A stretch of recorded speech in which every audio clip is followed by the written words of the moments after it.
How do you see yourself? Do you see yourself as slow? Do you see yourself not measuring up? Do you see yourself as not good enough? God sees you differently than that. I said God sees you differently than that. Don't allow other people to tell you how you're supposed to be seen. You tell people how you are going to be seen. You tell them I'm the head and not the tail. You tell them I'm above only and not beneath. You tell them there is no condemnation to me.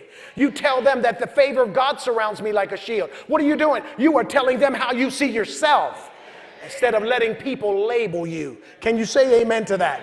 See, when you understand that you have value, you won't be inferior to anyone.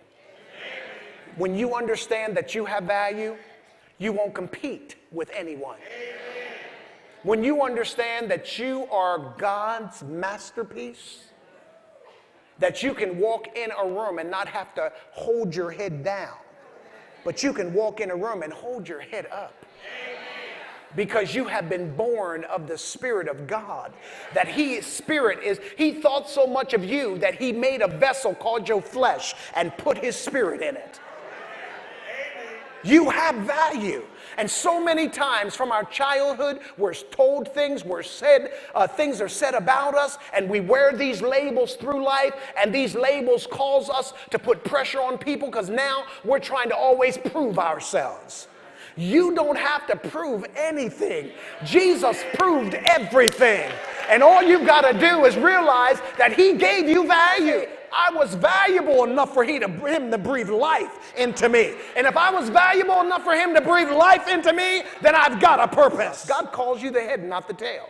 He calls you above and not beneath. Can you say amen to that? He calls you His workmanship.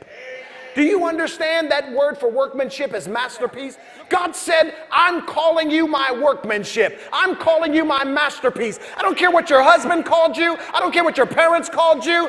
God calls you a masterpiece. Man, that's good news. Can you say amen to that? Seeds of greatness, seeds of greatness in you. We believe. There are seeds of greatness, seeds of greatness.